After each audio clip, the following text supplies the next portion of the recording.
And this is such a, I don't know, I don't want to say a unique resource because I imagine that there's similar resources out there, but this one is specifically like through my training, so I know people aren't, exactly aware of this one exactly.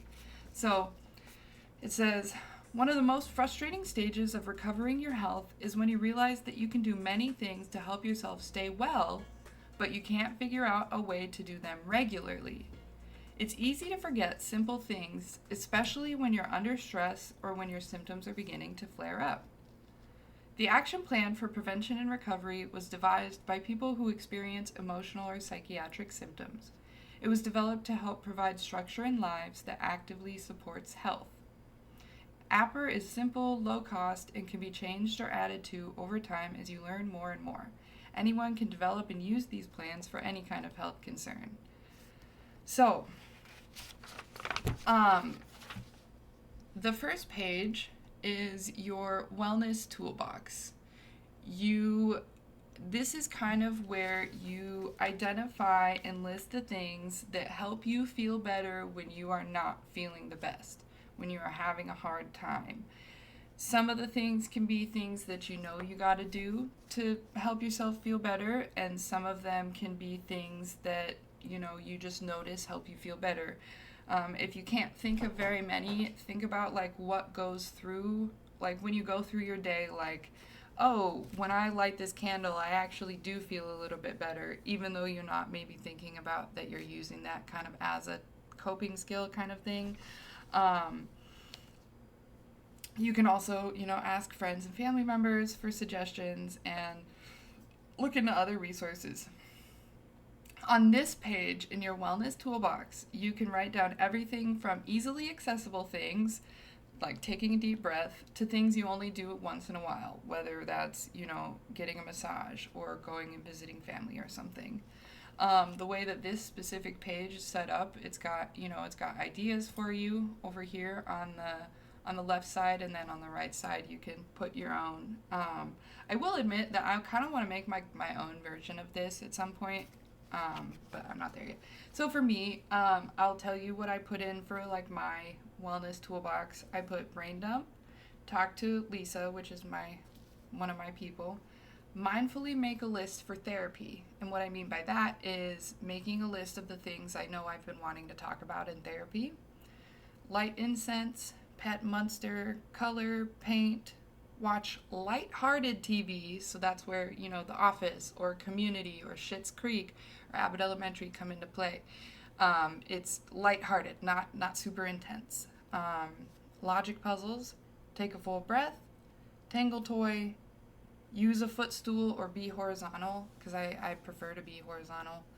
And then I also put to be learned grounding techniques.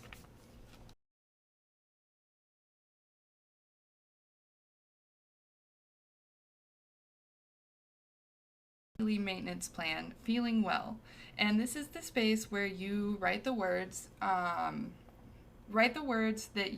or the feelings that describe how you're feeling when you are feeling well.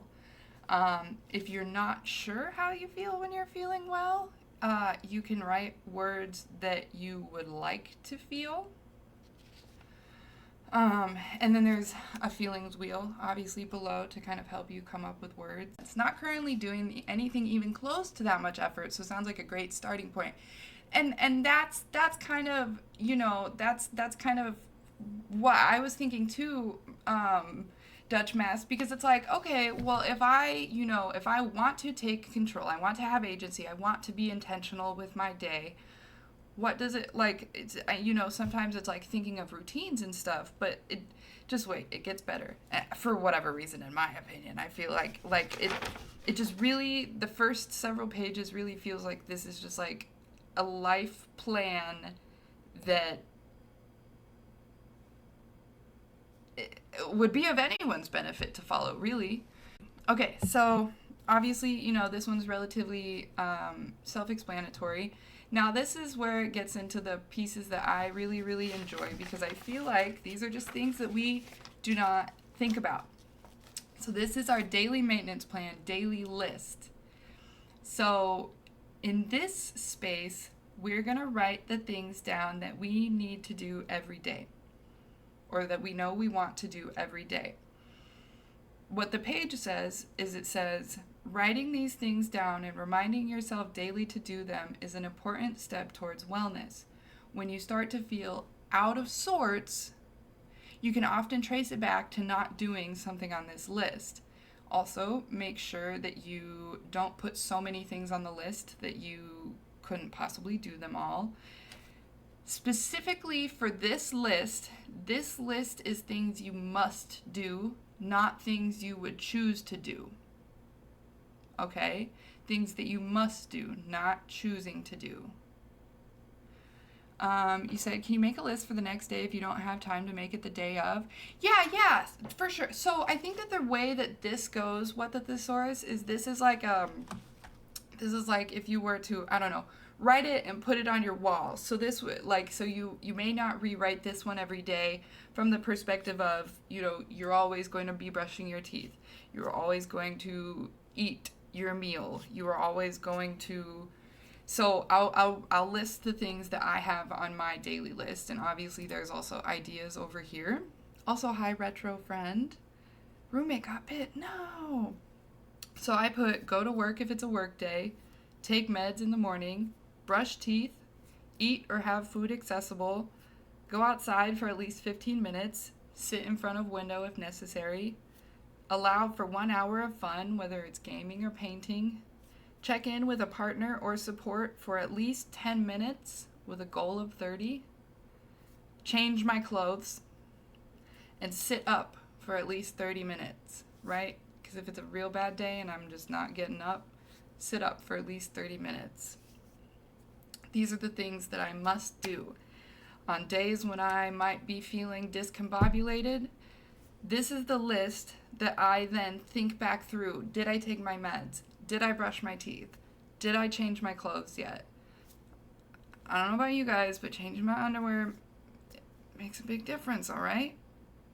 You know? But did I eat? I didn't eat. Let me eat, and then let me try to reconvene. Like I said, this is the page of the things that we have to do. Not want, have to do. The next page is for the things that we want to do, though, because of course, it's not like I'm telling you to hold yourself back. You may want to meditate every day, but if that's like not an integrated need for you, for me, it's on my dreams and goals page. On my to do every day have to list, it's eat. On my dreams list, it's eat consistent healthy meals. I have to eat every day. I would like to eat consistently healthy meals. You guys kind of following where it is? So it's almost like these are the things you have to do, and then these are the things that, like, if you have extra spoons or it's like a bonus, like I'm gonna go a little bit further. And then having these on paper, I just feel like when our brains are everywhere, the other thing that's really helpful is having it on paper gives us something to look at, something to follow, and we don't have to engage our brain to remind us like what we're trying to be doing. Another one I put is that I would like to take vitamins every day. I don't. I would like to. The next page is the daily maintenance, do I need to list? And I really like this list because eating meals requires having food, right? This list is something we kind of check daily, but not necessarily every single day. It's more like what are the things that I know I need to do every single day? What do I need in order to do those things every day? I need to have my medications refilled. Not every day they don't get refilled, but I do need to make sure I have enough to continue taking my meds. I need to make sure that I have food in the house and accessible to be able to eat every day. I need to make sure that I have clean clothes so that I can change my clothes every day. I need to make sure that my work schedule matches so that I can make sure I make it into work when I'm supposed to, because I have had trouble with that. So you're actually looking at the list every day and kind of mentally checking things off as you do them. So I will admit, Dutch Mast, that I think for me, it definitely ranges in the kind of like support that I need to give myself and like my mindfulness and my awareness. I'll admit to you that no, I don't have like a list of this on my wall to keep double checking, which realistically could be of benefit. However, I will also say that I, I kind of feel like this is like low key ugly. And so my brain is like, I want to make my own version. And then once I make my own version, then I'll hang it up on the wall or something. So I'll admit that I don't look at this as often as I do. However, I think specifically in my case, because of the fact that I bring it up often, whether it's with peers or on stream, I have a pretty good idea of what is on mine, and so I've been in enough of a habit to know, like, I'm not feeling the best. Okay, did I eat? Did I take my meds? Did I change my clothes? Like, I've started to kind of learn and understand what things go to my day to day. However, the reason writing it out is so helpful is because when you are out of sorts, you do have it written down so that you have something to come back to and look at, and it can tell you, what to do when your brain's not trying to think on its own. Does that make sense? So this is the do I need to? Do I need to have food on hand? So do I have food on hand? Do I have clean clothes? Do I have my meds refilled? What things for you guys do you need? Do you always, I don't know, read the new comic book? And so do you need to make sure that every Sunday you go and pick that up? This is just becomes a written reminder for you. Now, the first several pages of this, I feel like I like to consider just kind of a life plan. Like, it really helps us stay kind of mindful as to where we're at in the moment and how we can keep ourselves well on a day-to-day basis. Now, as the pages go on, it does kind of delve more into the mental health or mental illness aspect, and realistically, even still, I think that this is valid for even just the everyday person to think about, honestly. For the triggers page, so we've been doing, do I need to? What do I need to do every day? What do I want to be doing every day? This is the list for triggers. So I'm going to read. It says, in the space below, write down those things that, if they occur, might cause an increase in your symptoms. These may have triggered or increased symptoms in the past. It may be hard to think of all of your emotional and psychological triggers right away. Add triggers to your list whenever you become aware of them. So this is kind of a living list. You kind of continue to add to this. It's not necessary to project catastrophic things that might happen, such as war, natural disaster, or a huge personal loss. If those things were to occur, you would use the actions you describe in the trigger action plan more often and increase the length of time that you use them. When listing your triggers, write those that are more possible or more sure to occur, or which may already be occurring. I'm going to read you guys what I have for some of mine to help you, just kind of think. So these are things that cause an increase in symptoms for you.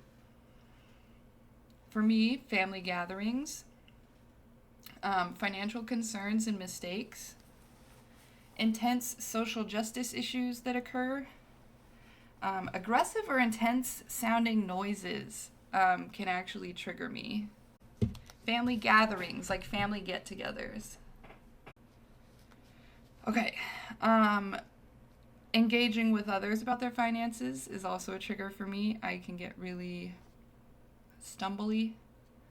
And then right before rent is due is another trigger for me. I have a lot of financial triggers, but these are things that or have noticed cause you to think more erratically, maybe. I'm a man. I'm not supposed to feel anything other than anger. Man up and cry. I have the trigger action plan. So the last page, we wrote down the triggers, the things that we know can cause an increase in symptoms. So this space is where we kind of develop a plan for what we do if those symptoms increase, if we do kind of get triggered. The goal for this is to help keep your reaction from becoming more serious symptoms. So for this, you would kind of include tools that have worked for you in the past, plus ideas you've learned from others, and also you can refer back to your wellness toolbox.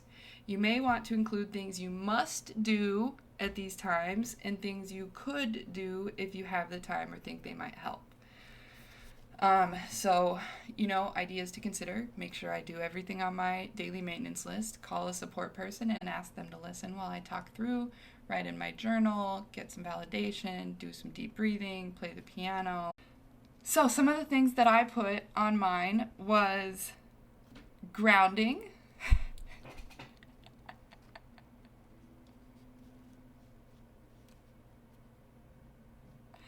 Okay, so grounding, I use spearmint oil. Another one would be do a full brain dump and write out like my thoughts as a response to my brain dump. Talk with someone who's familiar with it. Another thing is going to the gardens for me, going and spending time in nature. One of the last examples on this page is remind myself that it is okay to take care of myself. So these are things that we do before our symptoms are more serious, essentially. And you'll notice when we were doing the daily maintenance, it was the blue tabs, and now we're kind of into yellow, right? So it's a little color-coded. Then, after your trigger action plan, we've got early warning signs. Early warning signs are internal and may or may not be connected to stressful situations. In spite of your best efforts to take care of yourself, you may begin to experience early warning signs, subtle signs of change that indicate you may need to take further action. If you can recognize and address early warning signs right away, you can often prevent more extreme symptoms. Reviewing these early warning signs regularly helps you to become more aware of them. So that's a big point, right? So writing these things out helps us be more aware and more mindful of them. So here you can make the list of warning signs, things that let you know that you might need to take a pause. What are things that you notice when you have been triggered, or when you are starting to feel big feelings? What things do you notice about yourself? That's what you put on this page. So for me, I have that I get tense. I can't take a full breath. Another one is that I'm struggling to connect thoughts in my brain. Another one is stuttering a little bit, or stuttering more than I usually do. Lack of motivation. Less showering. Overly consuming activities. So maybe I do a 72-hour Pokemon binge or something. Is there something potentially behind that, Really interested in the early warning signs. Seems like a big key to the whole thing. Would be amazing if you can actually catch things before they get out of hand. Right, Dutch Mast. Really, that's... So one of my last things that I wrote here was struggling to not call in to work and appointments. So if I start feeling like I want to reschedule my chiropractor appointment and I want to reschedule therapy and I'm just not trying to go and do things, that is a sign to me. And the interesting part about this plan too is that I don't think that we always think about these things, right? And so the fact that it's what are some things that I do when I notice that I am starting to feel a certain way, or what tends to precede things when I do get those big feelings, right? And so starting to notice when I'm struggling to call in, there might be a little something going on. When I am struggling to connect, that means I need to kind of take a minute and reconvene, figure out where I'm at. Some of the other common warning signs are anxiety, nervousness, forgetfulness, inability to experience pleasure, avoiding others or isolating, being uncaring, feeling slowed down or speeded up, displaying of irrational thought patterns, feeling unconnected to the body, increased irritability, increased negativity, changes in appetite, restlessness. So these are warning signs. And again, this is why I like to plan, because writing these things down helps it put on paper. Like we're taking stress off of our early warning signs. These are just recognizing what those signs are. The next page is the early warning signs plan. So if you remember, we had a trigger warning, like our triggers. We listed our triggers, and then we listed what our plan for to how to react with those triggers. Then we have our early warning signs. Now we have our early warning signs plan. How can we, what are we going to do when we start to notice those early? I personally haven't totally written this out as much as I'd like to have. So I'm going to read some of the examples for your early warning sign plan. Do the things on my daily maintenance plan whether I feel like it or not. Because things are going, things are getting intense, right? Have you eaten? Have you taken those meds? Have you changed your clothes? Have you done those things that you have to do every day? Another thing can be tell a support or a counselor how you're feeling and ask for advice. Ask them for support in figuring out how to take action. Do at least 3 10-minute relaxation exercises. Write in my journal for 15 minutes each day. Spend at least an hour involved in an activity I enjoy. Ask others to take over my household responsibilities for the day, if you have the ability. Check in with your doctor. Read a good book. Dance, sing, listen to good music. Lots of different ideas. So then we've got when things are breaking down. In spite of your best efforts, your symptoms may progress to the point where they are very uncomfortable, serious, and even dangerous. This is a very important time. It's necessary to take immediate action to prevent a crisis or loss of control. You may be feeling terrible, and others may be concerned for your wellness or safety, but you can still do the things you need to do to help yourself feel better and keep yourself safe. In the space below, make a list of symptoms that indicate to you that things are breaking down or getting much worse. Remember that symptoms and signs vary from person to person. What may mean things are getting much worse to one person may mean crisis to another person. So we're all different, right? So here are some examples of common signs and symptoms that, like, obviously clearly you can see we're in the orange now. We were in yellow, now we're in the orange. Like things are kind of going up, right? So feeling very oversensitive and fragile, responding irrationally to the events and actions of others, feeling very needy, being unable to sleep or sleeping all the time, avoiding eating or eating a lot, wanting to be totally alone, using substances, taking out anger on others, chain smoking. Luxa, yours is you don't want to go anywhere or do anything, or that's just how you're feeling right now. For me, I definitely like responding irrationally, I think, to people. Or like one of the things I notice, like more of a warning sign is when I'm getting irritable with people, but like if I'm just like pissed, things are getting a little bit worse. So, as the way that this has gone, now we have when things are breaking down plan. Write an action plan that you think will help reduce your symptoms when they have progressed to this point. The plan, okay, this is important. The plan now needs to be very direct with fewer choices and very clear instructions. Okay, because now things are so frazzled that our brains aren't really thinking clearly, and if we're coming to this page to try to figure out what to do to help ourselves feel better, it needs to be very clear and easily attainable so that we can support ourselves. So some of the ideas are call doctor or other healthcare professional, ask for and follow their instructions, call and talk for as long as necessary to my supports, arrange for someone to stay with me around the clock until my symptoms subside, make arrangements to get help right away when my symptoms worsen, make sure I'm doing everything on my daily list, arrange and take at least 3 days off from any responsibilities, have at least 2 peer counseling sessions, do 3 deep breathing exercises, write in my journal, schedule an appointment with your healthcare, ask to have medications checked even.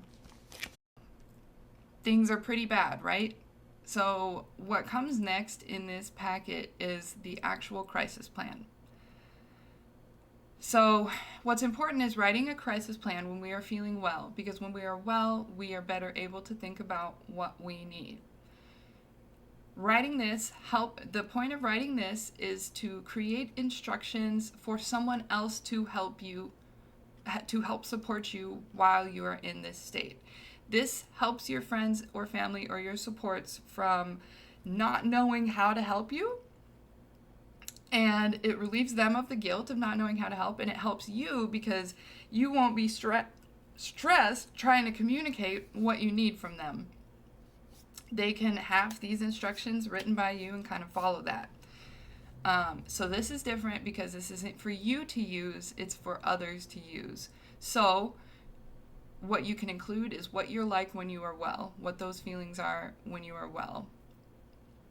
Then we've got signs that supporters need to take over. So what are the things that, when it comes to like, okay, so in like one of the examples for when things were breaking down, it was like arrange and take off time from work. Well, maybe one of the things that supporters can do is maybe you prepare some sort of like email template to take that time off of work, and maybe you're not going to be the one to take off work because you don't, no, I can do it, I'm fine, I can do it, I'm fine. But then like things get so bad that if your supporters are taking over, they can send that out for you. Try to be as clear as you can when describing the symptoms. And again, this is about you for other people so that they're aware and they can understand how to help you.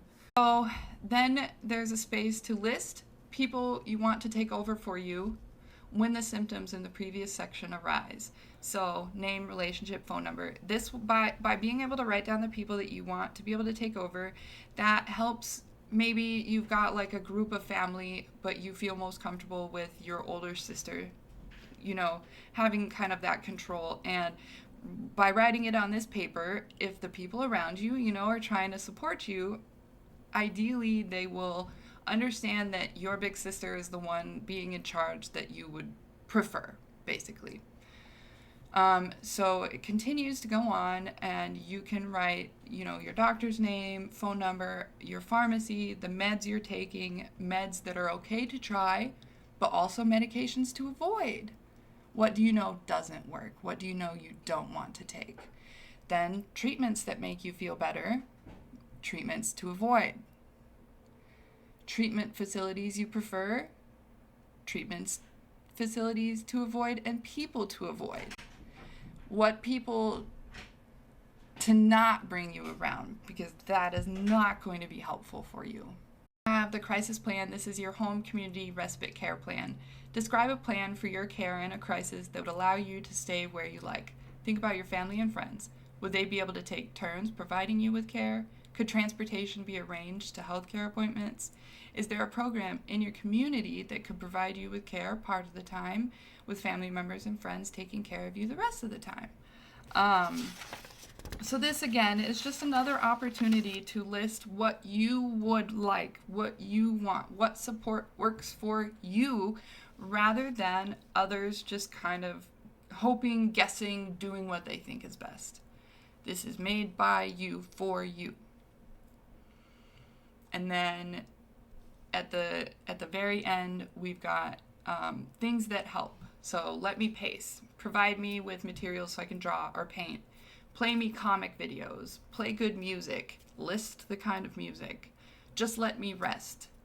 Things that others need to do. Listen to me without giving me advice. Help me to move. Talk with me. Encourage and reassure me. Things that don't help. Saying it will be okay. Maybe you know it'll be okay, but that one will just light the fuse for you. That'll be it. Don't say it'll be okay. If you write that, I feel like chances are you have a higher chance of someone respecting that. And then it says, give your supporters information on how to recognize when you've recovered enough to take care of yourself and they no longer need to use this plan. And so it's kind of like, okay, now that I am kind of back on this level, you notice that I'm not pacing, you notice that I am not as tense. This is when you can kind of check with me and see if I am okay to be on my own now.